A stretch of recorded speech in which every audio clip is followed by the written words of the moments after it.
নমস্কাৰ সকলোকে। আপোনালোক বহুতে হয়তো অৱগত যে হৈ যোৱা যি HSLC তথা মেট্ৰিক পৰীক্ষা আছিলে তাত সুখ্যাতিৰে উত্তীৰ্ণ হোৱা যিসকল ছাত্ৰ ছাত্ৰী আছিলে তাৰে ভিতৰত 25 গৰাকী কৃতি ছাত্ৰ ছাত্ৰীক আমাৰ ফালৰ পৰা আমি কিছু আৰ্থিক সাহায্যৰ লগতে বিশেষ আমাৰ ফালৰ পৰা এটা বঁটা দিম বুলি আমি ঘোষণা কৰিছিলোঁ বিভিন্ন ধৰণৰ ছ'চিয়েল মিডিয়া তথা ফেচবুকৰ জৰিয়তে।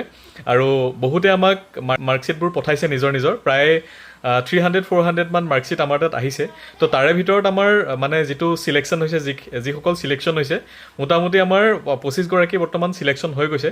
আৰু তাৰ ভিতৰত আমাৰ যি নাম্বাৰ আহিছে টোটেল মাৰ্ক পাইছে 579 আৰু মোটামুটি 96.5%লৈকে আহিছে, মানে টপ 1ৰ পৰা টপ 25লৈকে মানে 579 আৰু 96.5।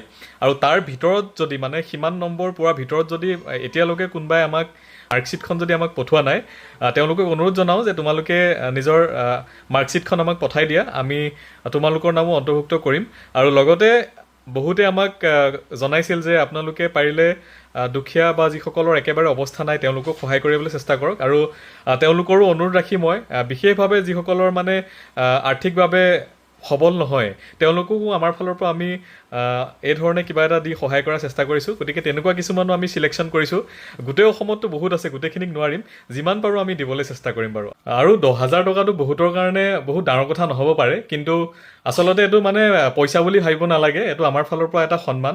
আৰু লগতে আমি বিশেষ বঁটা এটা দিয়াৰ ব্যৱস্থা কৰিম সকলোকে। আৰু তাক দেখি যাতে আমাৰ উঠি অহা নৱপ্ৰজন্মৰ যিসকল ল'ৰা ছোৱালী আছে তেওঁলোকৰ মনতো যাতে এটা উৎসাহ বাঢ়ে, সেই ভাবি আমি এনেকৈ এটা মানে কৰাৰ সিদ্ধান্ত লৈছোঁ। আপোনালোকে সকলোৱে সহায় সহযোগিতা কৰিব আৰু খুব সোনকালে সকলোকে লগ পাম। ধন্যবাদ। হয়তো আমি অহা দেওবাৰ মানলৈ আমি একেলগে বহিম, আপোনালোকক খুব সোনকালে আমি অৱগত কৰাম। ধন্যবাদ।